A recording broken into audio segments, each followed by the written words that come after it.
thought I'll be here in this position and with these dear friends. A lot of things has changed in a very positive manner. I remember back then, as a young kid, part of the youth movement in Rio, I was very much engaged in the UNCED process to agree on the CBD convention. One of the biggest challenges that we were confronted and we generated an unwritten agreement was that 2/3 of protected areas were located in the north and 1/3 in the south. And now we were able to turn it back. We were able to create the GEF and many other financial mechanisms. And we were able to really advance in many different fronts within all the conventions.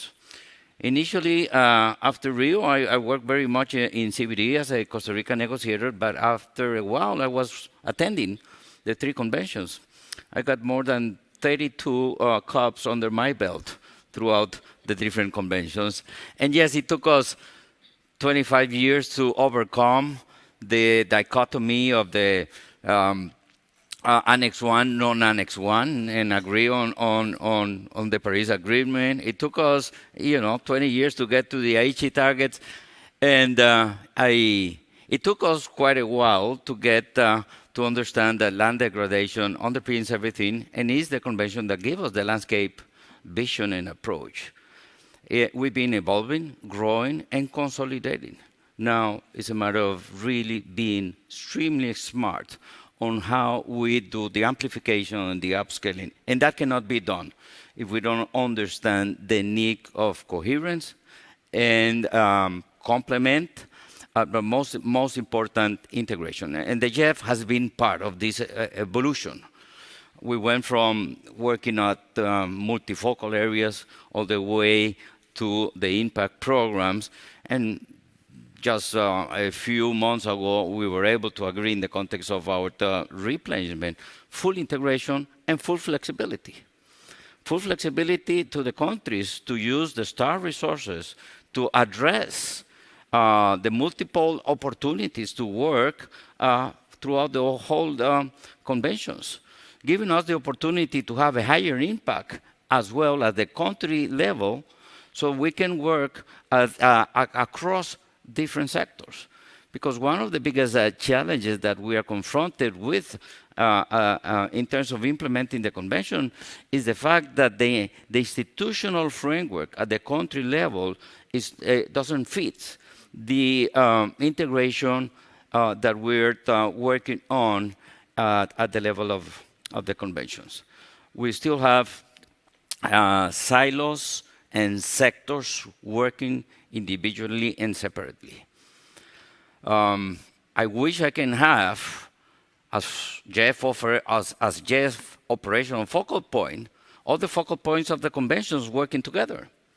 I got a GEF operational focal point in every single country that we work that not necessarily talks with the focal points of the conventions.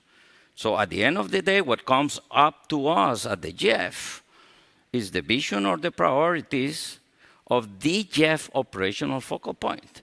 And we need to go from there to something more coherent and integrated.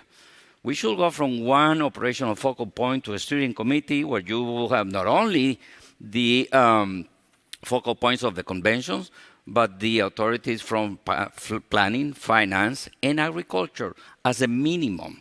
Otherwise, we'll never mainstream biodiversity conservation in development policies, and we will never achieve our expectations in terms of the 1.5 and the climate adaptation and reverting the rates of landscape degradation. But we're getting into there, we're moving into that, and the GEF will be a major force behind that integration at the landscape level, meaning landscape, natural resources, but also the institutional landscape. Thank you. Thank you so much.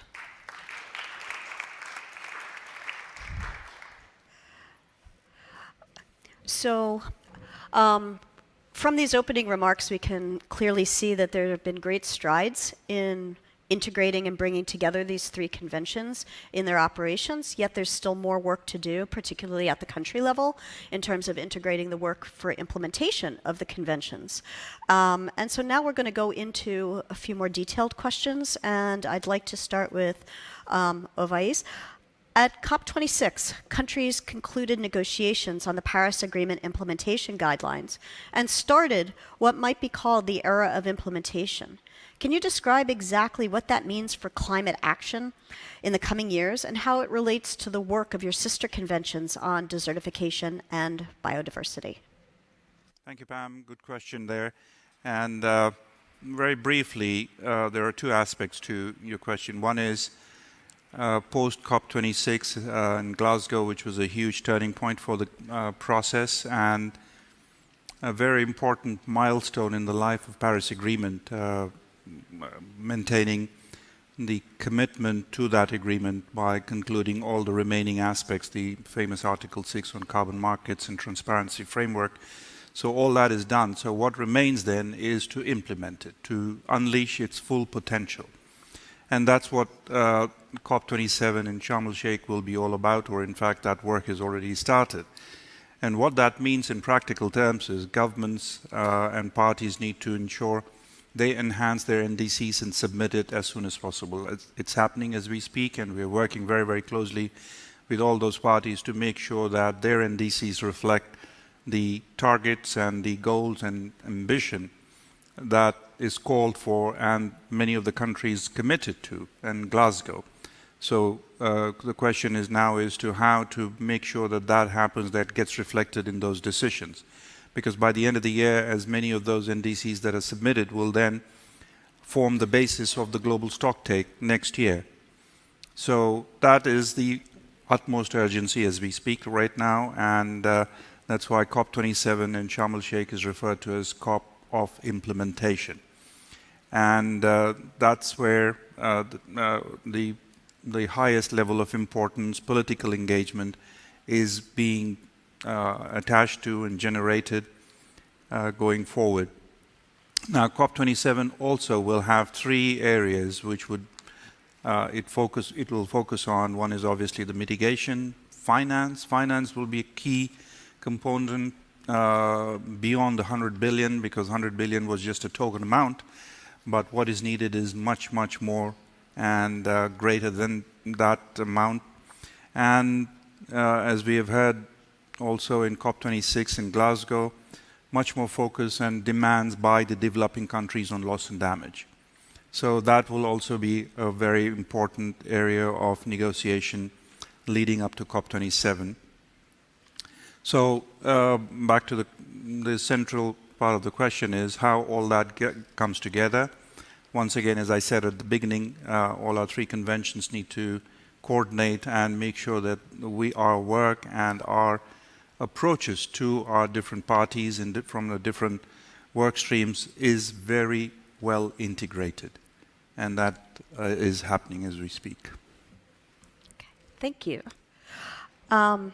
Elizabeth, how could the proposed post-2020 global biodiversity framework advance implementation of the three conventions?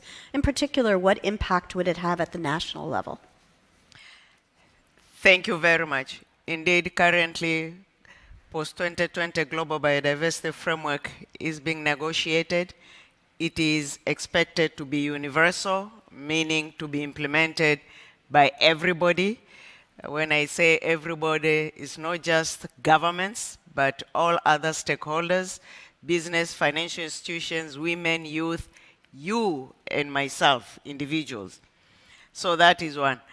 The draft framework as it stands already takes into account not just the Rio Conventions, climate change and CCD, combat desertification, it also already takes into account other conventions. So there is a specific target on the implementation of Paris Agreement or contributing to that implementation. A number of targets related to the Convention to combat desertification, soil management, sustainable agricultural production, quite a number. There are specific targets related to chemicals, pesticides, pollution, harmful subsidies. So you can see all conventions are already built in. And delighted also that during the development process, we've seen the engagement of all other environmental agreements, treaties, with specific messages from their parties on what they would like to see also incorporated in the framework. So they can see already themselves in the current draft framework. Of course, it's still continuing to be negotiated, full of brackets, but we hope that in opening up those brackets, those key integrated issues and also contributing to the implementation of other conventions will remain and probably even more strengthened. We hope that once the framework is adopted and with the engagement of all stakeholders and being a party government-led driven process, and when I say government, since the convention itself is virtually universal, 196 parties, therefore the same parties for climate change, same parties for the other treaties are the same parties to the convention. So basically, it's being negotiated by the same governments, and we hope that once it is adopted, then the other conventions will be able to align their policies and strategies with this universal global framework, and also now at national level to also do the same as they determine their national commitments aligning to the global framework once it's adopted. And hopefully then the implementation will equally, as we all underline, be integrated, because then that integration will also lead us in contributing to the achievements of the Sustainable Development Goals. Thank you. Thank you. Ibrahim, at COP15, you pointed out that land is central to our life and that it is also at the center of work in all three conventions. Can you tell us how healthy land is crucially important for achieving the goals of the conventions at the global and national level? I think you have heard from other panel members.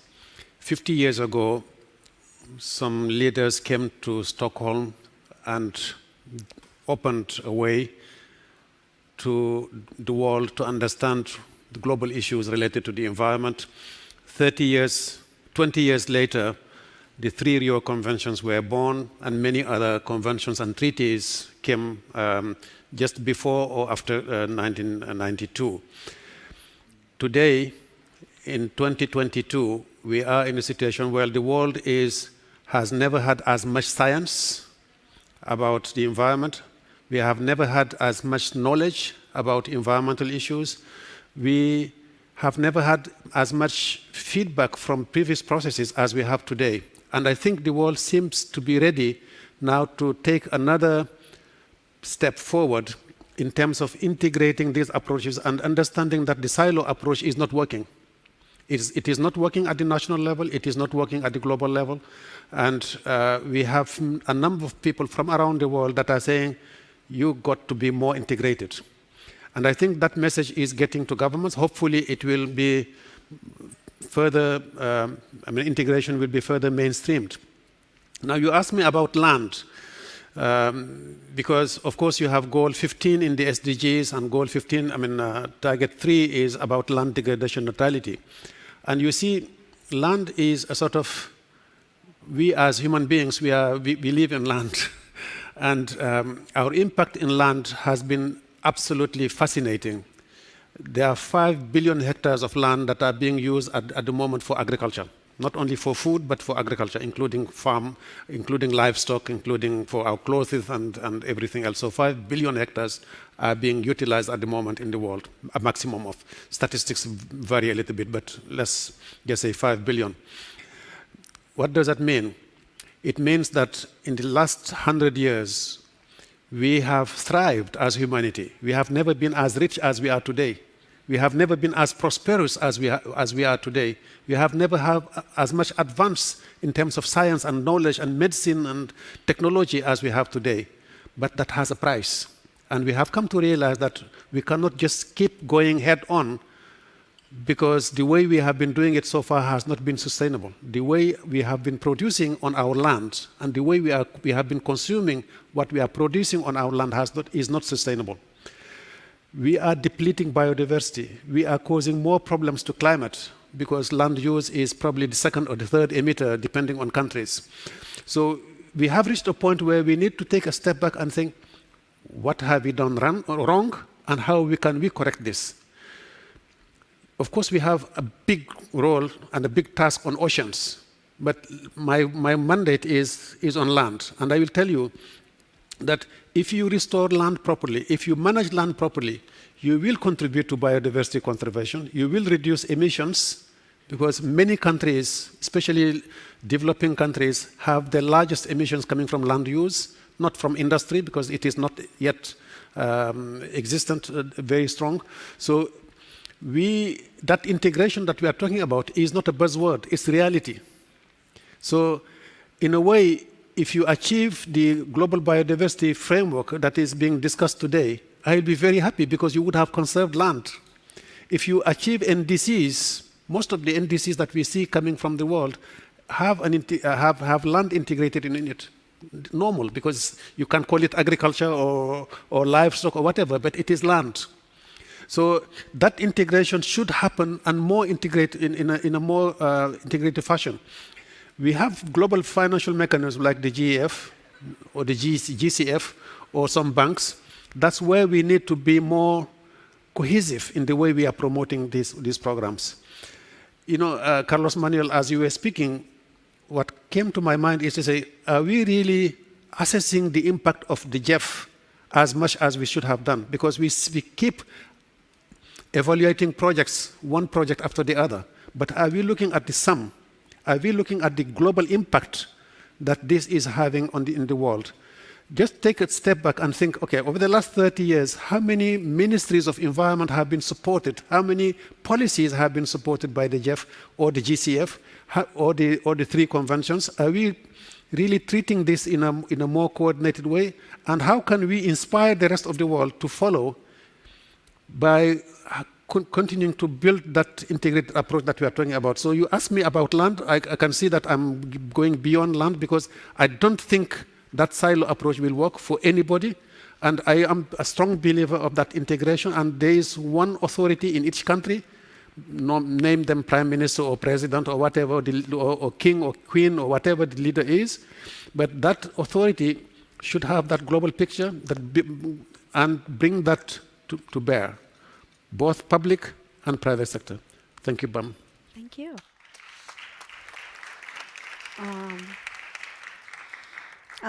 Carlos Manuel, I'm wondering if we met in Rio in 1992. I'm trying to remember. You have highlighted the critical role that the GEF plays in support to the Rio Conventions. Finance is obviously key, but what else gives you hope for future action on the environment in this decade? Well, integration, as we were talking about, it will give us amplification and sustainability. But Ibrahim is totally correct in his call to move towards a more systemic portfolio. And we're getting there as we integrate ourselves much more and as we help countries be able to bring to the GEF and the other funding mechanisms to bilateral cooperation proposals that reflects those political dialogues that goes beyond the sectors. And this is extremely critical and important to work with the countries on that. The same way that we're looking into the GEF in ways by which we can have more of a systemic portfolio, we need to do the same effort with the GEF agencies, the 18 GEF agencies, because the 18 GEF agencies has been, working in isolated manner. And we need to reflect this aspiration of integration as well as with the agency, and this is critical. But two elements are important for us to really understand how we can do much impact with limited resources. One is that 30% of the countries that we work are in conflict, post-conflict, or fragile nations. 30%. 50% of the nations that we work are extremely vulnerable and fragile nations. In that context, it's extremely important to be understood so we can be able to understand the asymmetries and address them in a systematic manner. And these are the things that we look at the GEF at this point. I think that that this element has come very strong in the GEF replenishment. And what we have done in the GEF replenishment in terms of more integration, more coherence, moving us into a portfolio that is more systematic is because we have very clear what we should be doing in GEF 9. So the GEF 8 process is creating the basis for a strong GEF 9 process. And what we want to achieve from the GEF in terms of our ultimate aspiration in GEF 9 is to help countries have the right policies so all the private and public investment are totally aligned with the conventions. That's the ultimate goal. If we are able to see that long-term vision, that will be extremely powerful. And just yesterday I was saying that we went through a record-setting replenishment of $5.3 billion. If we compare $5.3 billion of the GEF replenishment compared to what we all invest in activities that destroy nature and pollute the environment, we will basically say that the GEF replenishment is just a small drop of water in a large bucket. But we need to understand that that drop can be extremely, extremely powerful if we know where we are heading, if we know how to invest those resources and catalyze political processes that give us more coherence in national and development policies. Great. Thank you so much.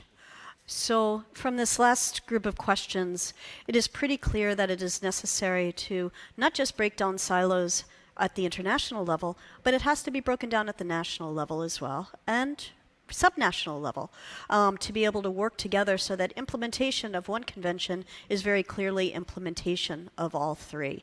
And the importance of the financing also, breaking down those silos within the GEF, as has been noted, so that the limited money that is available through that can go to the greatest amount to implement all three conventions. So at this point, I would like to thank these panelists, and I will welcome the next set of panelists to come to the floor. So thank you all. So Minister Fouad's not coming. Oh, no. So, It's okay, so we'll just have it. We have time to switch the microphones. So that's okay. go ahead and take your weight. Thank you. I'm still mic'd.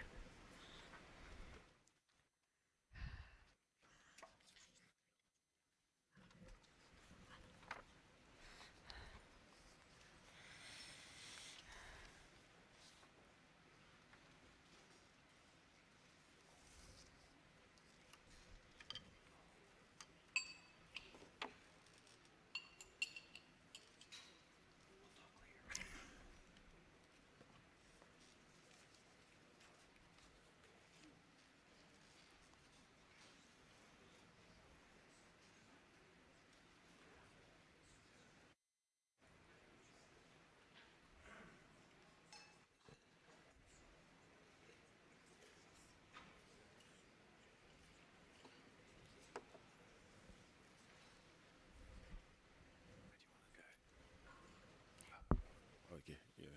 Okay. Hi there. Nice to meet you. So we've lost a panelist. Yes. Sadly. You going to stand or sit?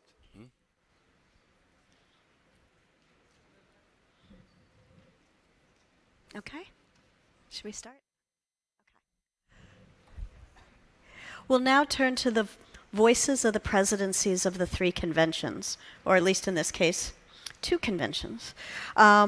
We will hear their thoughts and plans for cooperation and synergies. It is my honor to introduce Lord Goldsmith is the Minister for Pacific and Environment at the Foreign Commonwealth and Development Office and the Department for Environment, Food and Rural Affairs of the United Kingdom. We will also hear a video statement from His Excellency Mr. Huang Runqi, Minister of Ecology and Environment and President of CBD COP15, and Mr. Alain Richard Donwahi, President of UNCCD COP15. So I will turn over the floor to Lord Goldsmith. Thank you very much. Is this turned on? Yeah.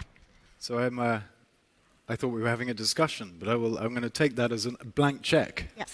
Thank you very much.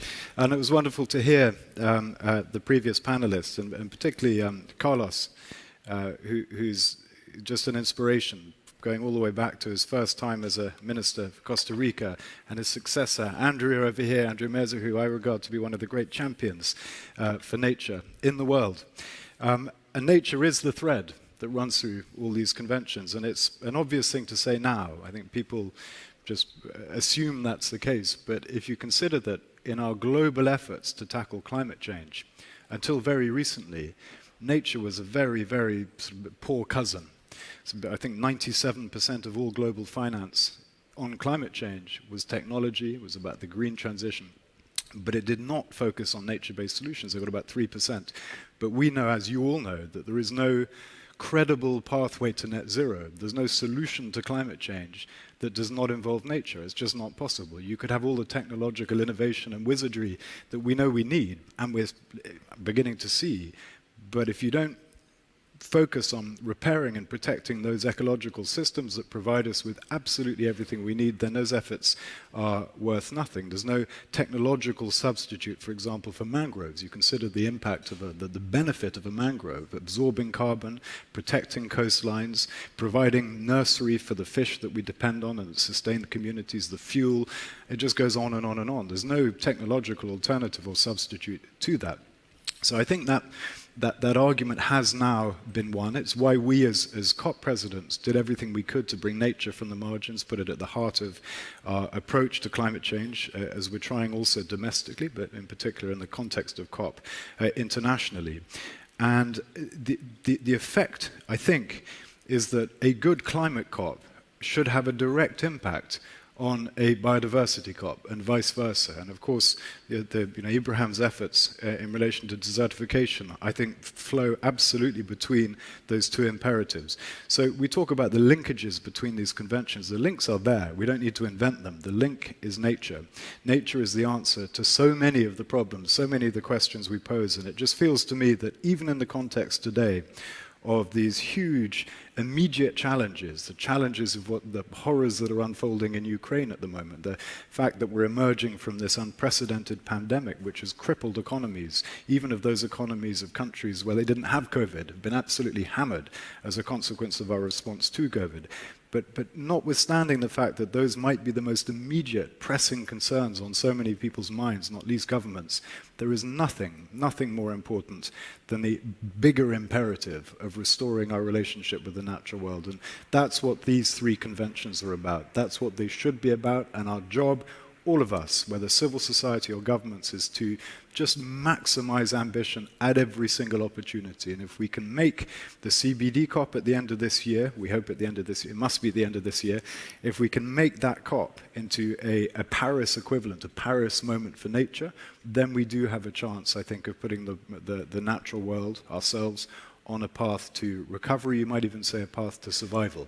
So that is the link. And I don't know whether we're going to have a discussion about how we might do that or what that Paris moment might look like or what our responsibilities are in terms of delivering that Paris moment, because every part of the world has a different role to play. As a UK minister, we have a particular job, I think, to make use of the networks that we built up in the run-up to COP26 in order to try and maximize ambition, particularly around this hugely important issue of finance, the finance gap which Carlos was talking about earlier, which is something that we hope to be able to contribute very seriously to in the coming months. But we all have a role to play. But what we can't allow is a lowering of ambitions because of these more immediate issues that we're dealing now. That would be an unforgivable mistake on our part, in my view. Great. Thank you very much. Now the video. Yes. So we will now hear a video statement from His Excellency Mr. Huang Renkui. 女士们、先生们，大家好。首先，我代表中国生态环境部祝贺斯德哥尔摩+50大会顺利召开。我也很高兴代表生物多样性公约缔约方大会第15次会议东道国和主席国参加这一次非常特别的活动。生物多样性丧失、气候变化、土地退化是可持续发展面临的全球性挑战，三者在成因上密切相关，需要协同应对、系统治理。中国政府高度重视包括里约3公约在内的国际环境公约里约，坚定不移走生态优先、绿色发展的道路，实施山水林田湖草沙一体化保护和系统治理。面积约4.2万平方公里的毛乌素沙漠，经过几十年的持续治理，正在消失，80%区域变为绿洲，实现了沙进人退到绿进沙退的历史性转变。海南长臂猿、喜天、新丁这一全球最稀有的灵长类动物种群数量已经恢复到5群，共36只。2012年到2021年，中国以年均3%的能源消费增速，支撑了年均6.5%的经济增长，节能减排成效显著。中国将进一步履行相关的国际公约责任和义务，推动应对气候变化、保护生物多样性和防治沙漠化协同增效，为全球可持续发展做出更大的贡献，共建地球生命共同体和清洁美丽的世界。女士们、先生们 ，COP15第2阶段的会议即将召开。这一全球生物多样性保护的历史性会议，将讨论制定全球生物多样性治理的新目标和新任务，为全球合理应对生态危机、加强生物多样性、气候变化和土地退化协同治理搭建新的平台。我们期待各方相向而行，务实行动，大幅提升资金、技术和能力建设的支持力度，推动达成全面平衡、有力度、可执行的2020年后全球生物多样性框架。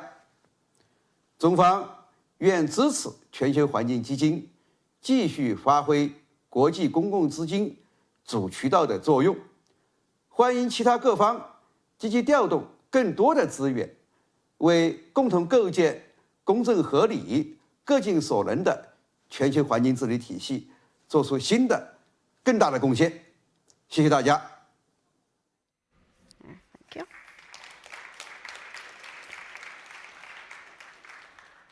Okay, Mr. Dunwahi. Merci.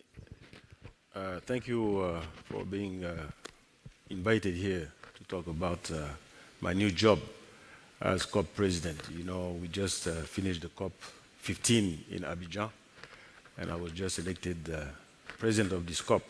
I'm not going to say anything different from my predecessor concerning the 3 COPs. We all know that we have to work together. We all know that they are interlinked. Biodiversity, climate change, drought, land degradation. Land degradation and deforestation leads to biodiversity annihilation, but also to climate change. So all those 3 are interlinked, and they have to work together. We have to work together. What I don't understand is how come we have not come to understand that it's an urgency for all. You see, before being president of COP, I was Minister of Forest and Water Resources in my country for 5 years. And I've seen, and I'm glad to meet again Carlos Manuel, because he was minister in Costa Rica when I went there, and he showed me what good job Costa Rica had done for environment. And before that, I was Minister of Defense in my country, and also Secretary of National Security Council. And I was always amazed how we were able to, when we had an urgency, security urgency, how we were able to have the funds to buy weapons for our defense. How we were able to quickly, in a few days, in a few weeks, have the funds to recruit more military, to fight, to secure our land. But I also worked on security sector reform, SSR. And in the security sector reform, it was not only defense and security, police, army, but it was also economic security, food security, transport security, health security. Today, we are facing our planet security. It's an urgency.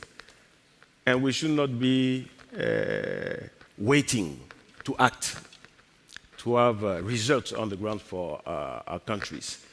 And we all have the policies, we have the means, we have the solutions, we have the people able to do the job.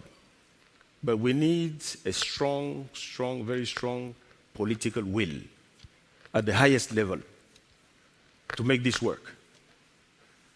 The three conventions are the three pillars should be the three pillars of the same roadmap to achieve the same goal, to save our planet. So as president of COP15, I will go to talk to my fellow presidents of the three COPs, the two other COPs, so we can work together. We can make sure, because the three executive secretaries have said it already, they are working together, and they are willing to work together. So we have to talk to our governments, we have to talk to our presidents, to make sure that we don't only talk, but we have clear results. And as the president of the COP, I will make sure that what we have talked about, what we have agreed upon, will be effectively, will have effective results on the grounds for the people. So that's what I want to say. Thank you. Thank you.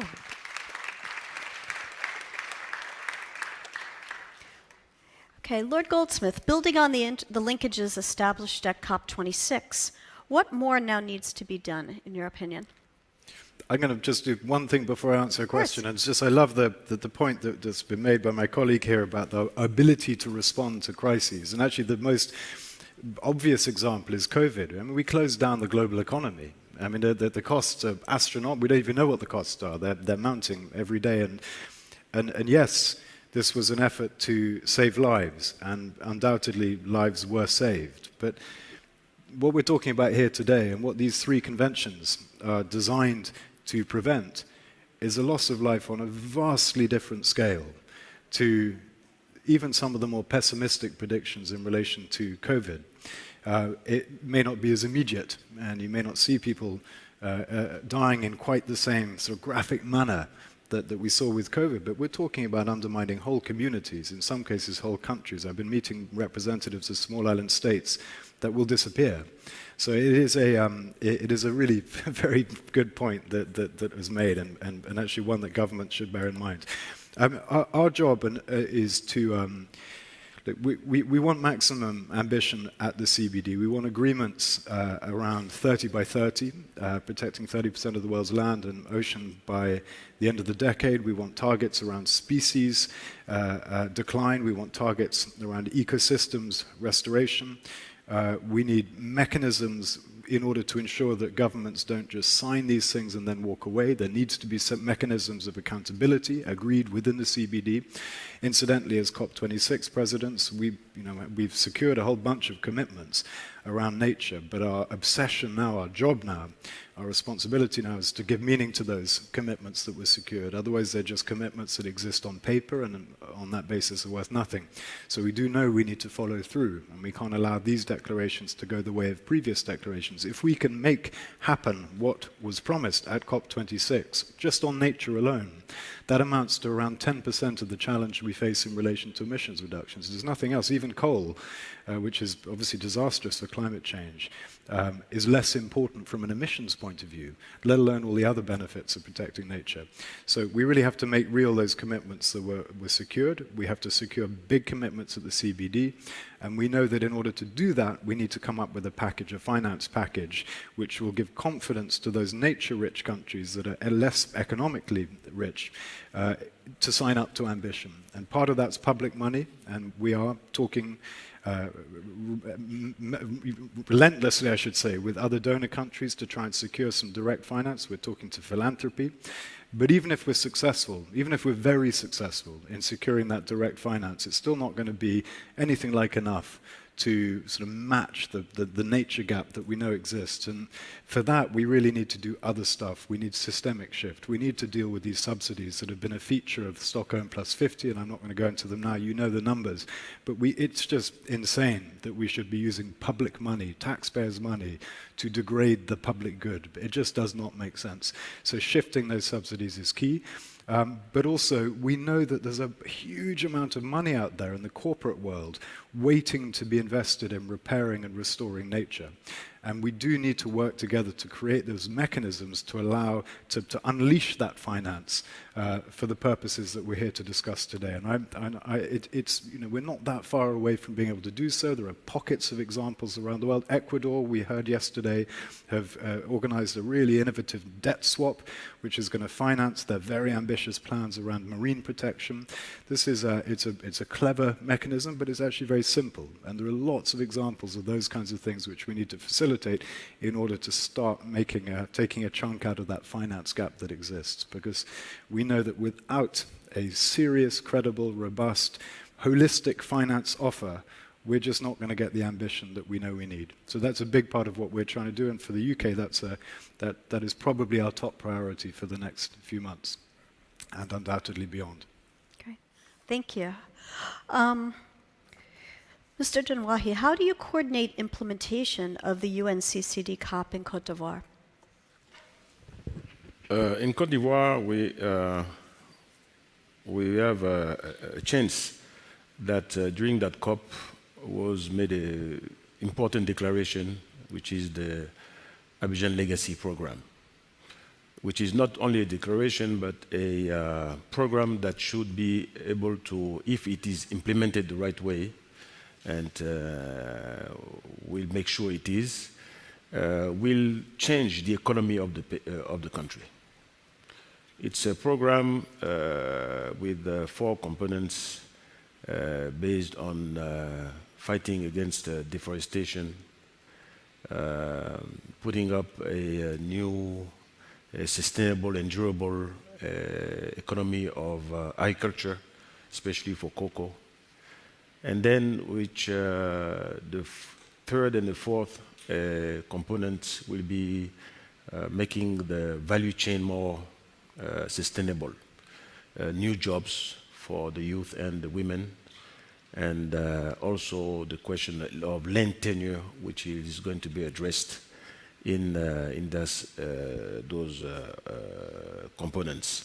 But this Abidjan Legacy Program is a program that should be a pilot program and should be replicated in other countries which have the same problem. See, in Cote d'Ivoire, we lost 80% of our forest in 50 years, and within 50 years. So this legacy program is a program which is conducted by the president himself, so at the highest level. So as the president of the COP, and being in my cabinet is at the presidency of the Republic, I will be able to discuss directly with my president and make sure that the implementation of the resolution, not only for the Abidjan Legacy Program, but also for all the COPs 15, the COP15 resolutions for the country will be addressed. And we'll put up with the Prime Minister and his government a program with indicators, you know. So it will be a permanent review system with indicators. So we'll be able to make sure that the resolutions are really implemented. That is what is important. And it should be done in other countries, all parties also. I don't know if I'll have time in 2 years to do all that, but we'll make sure that the regional annex will be addressed at the time. Merci. Thank you.